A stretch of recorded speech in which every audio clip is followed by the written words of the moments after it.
Hey everyone, welcome back to Coach All Writes. In today's video, we're going to be talking about tips to help you prepare for the AP Lang multiple choice section. Before we get started, please be sure to subscribe to this channel and make sure that you check out the description box below for more helpful resources. Let's start by going over some terms that might appear in some of the multiple choice questions. These might be terms that you're already familiar with, or they might be new to you. First, we've got the rhetorical situation. That is the situation from which the text arises.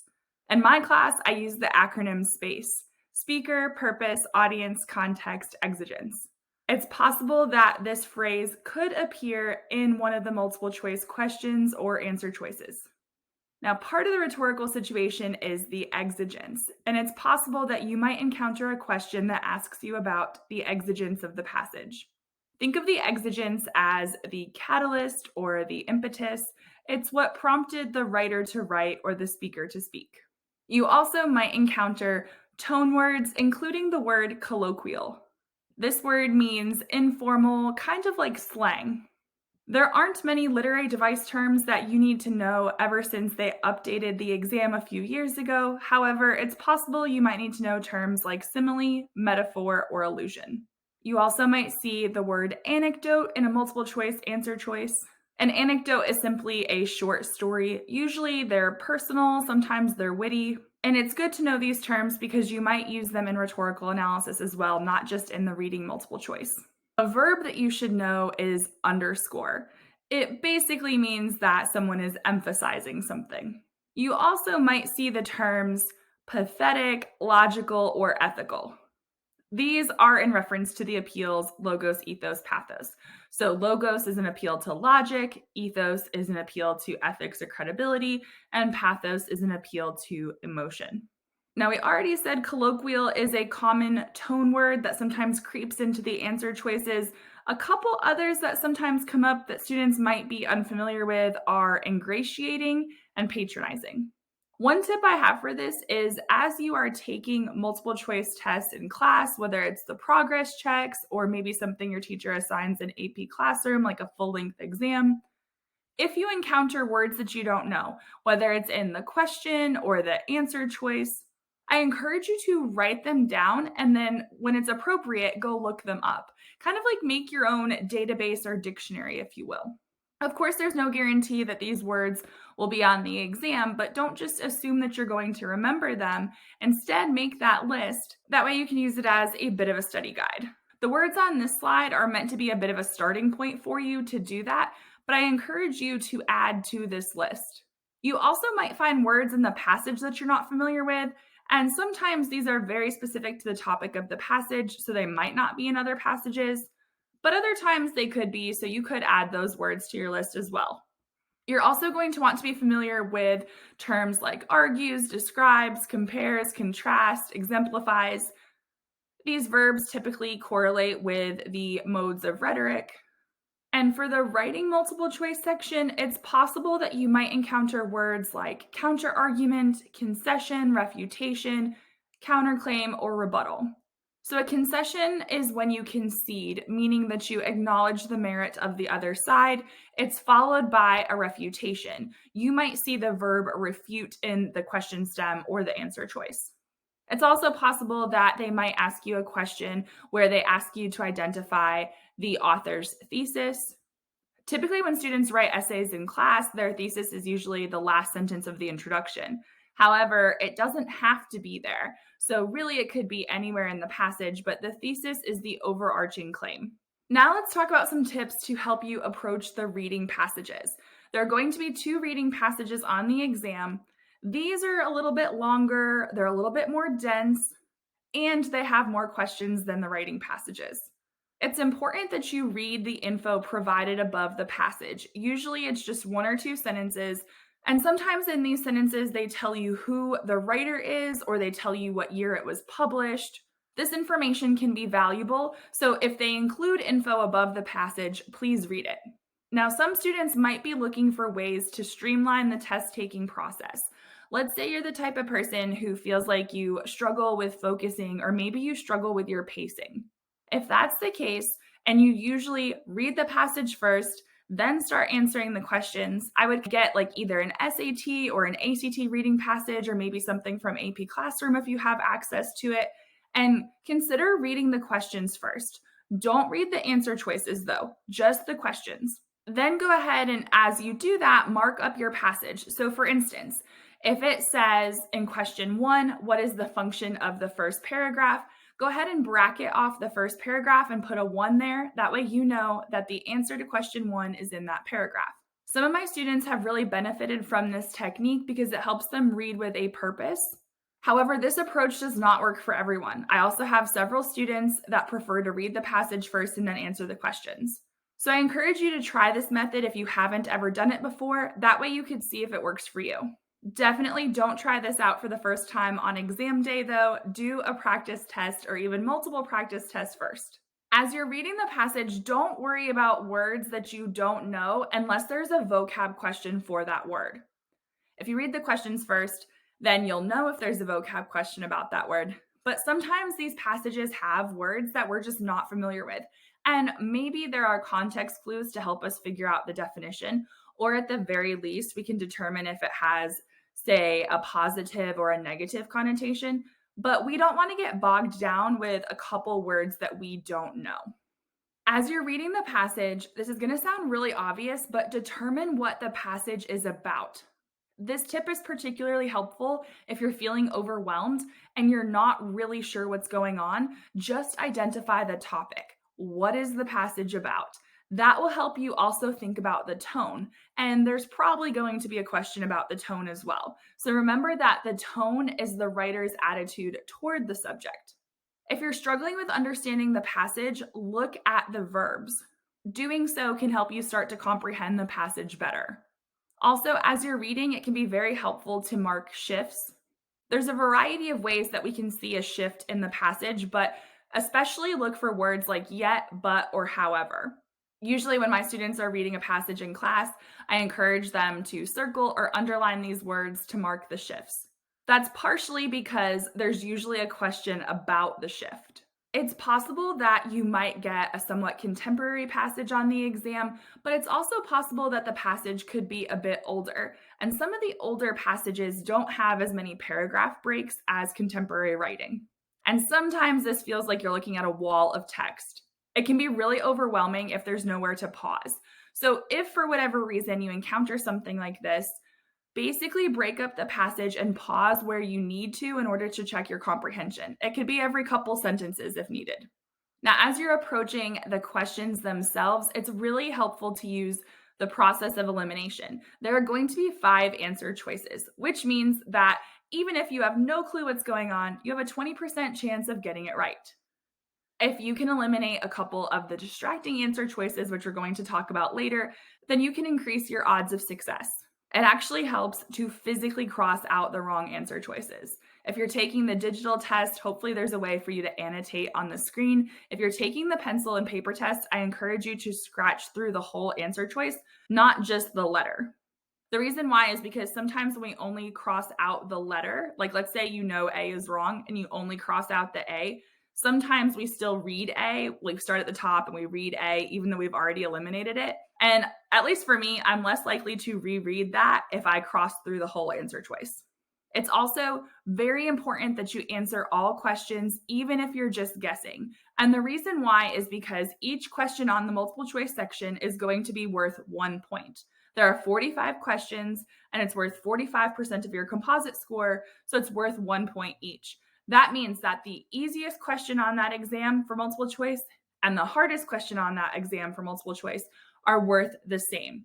The harder questions are not worth more points, and so we don't want to get bogged down with hard questions, because what if there are easier questions coming? In fact, I have this theory, and I can't totally prove it, but sometimes if the passage is really hard, the questions are actually easier, and sometimes if the passage is easier, the questions are harder. Now, I don't think that's a rule. I don't think the College Board is doing that on purpose or anything, but I have seen trends like that. And so we don't want to get stressed out over a difficult passage or even a difficult question because there's more to the test. So it's really important that you answer all questions and you just keep going. If there's time at the end and you want to go back and check your work or go back to some of those that you might have guessed on, that's perfectly okay. But make sure that you at least give yourself a chance of getting it right by bubbling in an answer.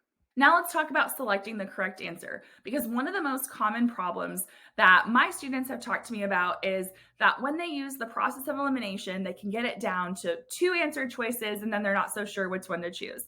Or maybe they feel like they have the right answer and then they change their mind and they really should have gone with their gut.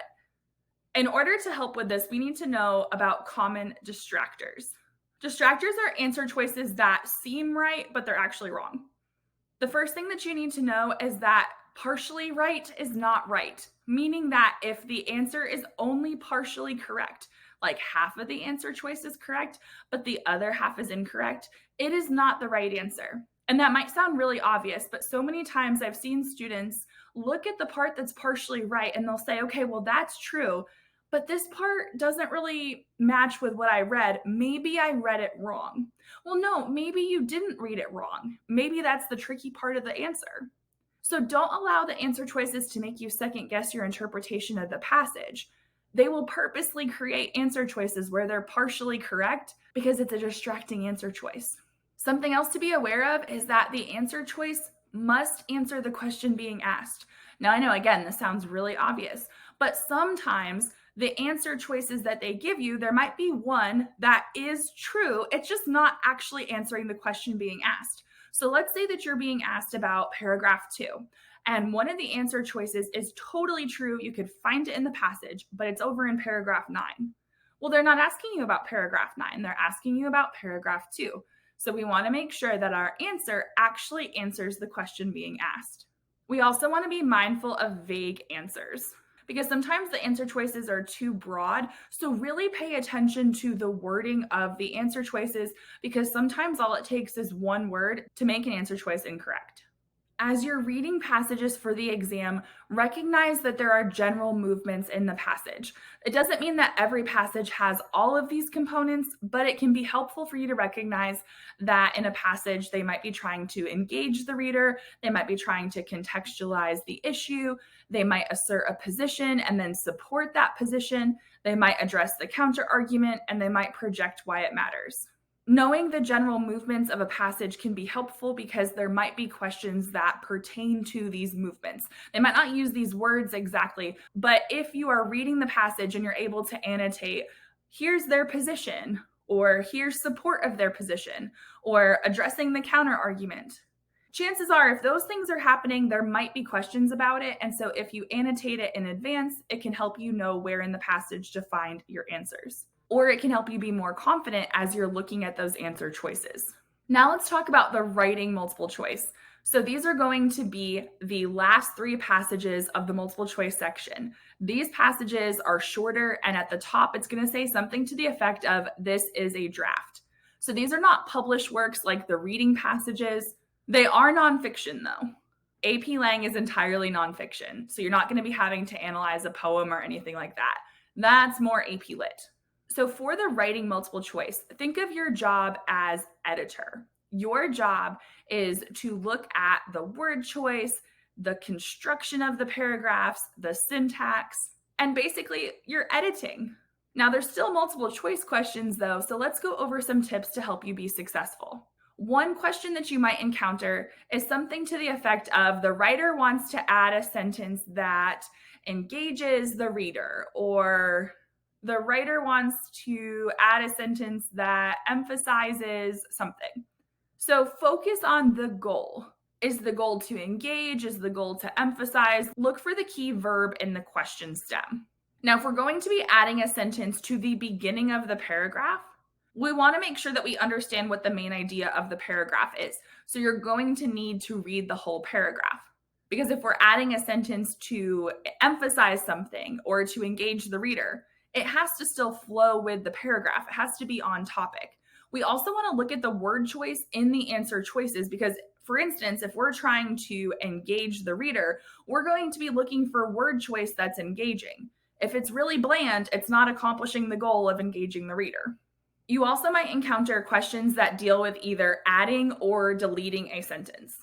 Now, obviously, these are separate things. Adding is the opposite of deleting. However, the way you might approach these questions is pretty similar. So, for instance, if we're asked about adding something, we only want to add phrases or sentences if they contribute to the main idea of the paragraph or the passage.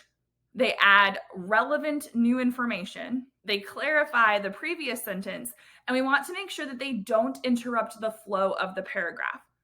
So, for instance, if you see sentences that say something like, this means, or these concepts, if you see a demonstrative pronoun, this, that, these, or those, it has to have an antecedent. It has to refer back to something. So, if I have a sentence that's talking about concepts, and then the next sentence says these concepts, I don't want to add a sentence in between those two things because those two sentences were supposed to go together. Now, let's say that you have a sentence where they want you to add a sentence in, and the sentence says, this means, and then whatever. Well, if we need to figure out where that sentence goes, we need to figure out what the this is, because the this has to be referring to something that was previously said. So, looking at those little nuances there can help you figure out, number one, if it should be added, because sometimes the answer choices are yes or no, and why. Or sometimes they ask you where it should be added. And so if you look at the word choice within the sentence that you're trying to add, it can help you figure out where it goes. For those, think about the order. Now, as far as deleting phrases or sentences, we want to delete something if it distracts from the main idea, if it provides tangential information, meaning that it's off topic, if it interrupts the flow of the paragraph, or if it just provides irrelevant or unsupported info. Here are some tips and tricks to help you with these question types. It can help if you read the sentence in question first and then read that part of the passage. Let's say the question is, should the writer add this sentence? Ask yourself, should the writer add it, and decide yes or no and why before looking at the answer choices. This approach can streamline your process because you will have already likely eliminated 2 or 3 answer choices. So if you say, yes, the writer should add this sentence because it provides a meaningful definition, then let's say there's 2 or 3 answer choices that say yes, you're going to look for the one that is closest to what you thought, which is that it adds a definition. So if you're saying yes, you don't need to look at the no answers.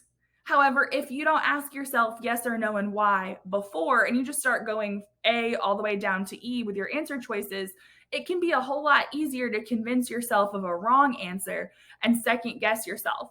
Or it might cause you to look at the passage multiple times, and then maybe you still get the right answer, but you waste more time.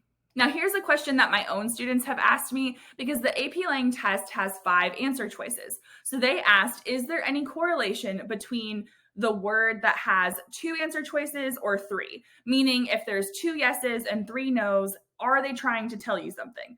And the answer is no. Don't overthink that. It doesn't matter if there's 2 yeses and 3 nos or 3 yeses and 2 nos. Ask yourself, should they add or delete the sentence, whatever the question's asking? Yes or no and why, and then go to those answer choices. One of them will likely correlate with what you were thinking. And if you ask yourself yes or no and why, and you're not really sure, then yes, start at A, go to B, go to C, and use process of elimination that way. Another question type that you might encounter on the AP Lang writing multiple choice is something about where a sentence should be placed. So it could be, like we previously talked about, where the sentence was not in the original paragraph and they want to know where it could go. In this case, really look for the clues in the sentence that they want to add and where does it overlap? Like, what is it referring to or building off of, and where could we put it in the paragraph? It's also possible that you might be asked to move an existing sentence. So it could be possible that they give you a paragraph and one of the sentences is out of order. You would apply the same idea. What is the key word of this sentence? What is it referring to? And where does it best fit? Think about chronology and cause and effect. We want to think about the line of reasoning. So what are they referring to in this sentence? Where does it belong? These questions can be a bit more time consuming. So if you find that you struggle with these and you're running out of time on exam day, you might want to just guess. And then if there's time at the end, come back to it. But if you feel like you're strong with these questions and you have plenty of time, then absolutely take the time needed. You're also likely going to encounter questions that deal with transitions. So we want to figure out what type of transition we're dealing with. Three of the most common kinds that we'll see are adding on to something, comparing or contrasting, and maybe cause and effect as well. Some answer choice words that you might need to know would be moreover, which means furthermore, and subsequently, which basically means afterward. Those are two that students have told me, I wasn't so sure what that one meant. And that's okay. If there is an answer choice of a transition word and you're not really sure what it means, look at the other four and use process of elimination that way. But I wanted to include those two words because I've seen them come up a few different times on different practice tests, and I thought it would be helpful for students to know what they mean. Let's look at this question here, and I want to give you a quick tip about how to answer it. So it says the writer wants to add a phrase at the beginning of sentence 5, reproduced below. So it's not actually reproduced on this particular slide, but they will tell you that and they will give you the sentence. Adjusting the capitalization as needed to set up a comparison with the idea discussed in sentence 4. So they're telling you the purpose there to set up a comparison. Well, we know that there are certain words that we can use to set up a comparison, and one of them is similarly. So that's going to be our answer. Words like therefore, for example, and moreover, those don't set up a comparison. So it really can be as straightforward as that. They're telling you the goal, and if you know the function of these transition words, it can really streamline your process. Before we close, I want to give you one quick tip that I haven't previously mentioned in this video, and it is that on exam day, please remember that you don't necessarily need to answer the questions in order. We talked about the value of answering all questions, but it's also important to play to your strengths. So if you find that you are very, very accurate with writing multiple choice, give yourself the time you need for those questions, especially if you feel like the reading multiple choice are not your thing. If you're the type of person who likes to start at question 1 and go all the way to 45 and not jump around, then make sure that's your process. If you're looking for more help with coming up with a game plan for test day to help you get the highest score possible, then check out the information in the description box below. And just as a reminder, if you found this video helpful, please give it a thumbs up. Please make sure you're subscribed. That way you don't miss any future AP Lang content. And until next time, happy writing!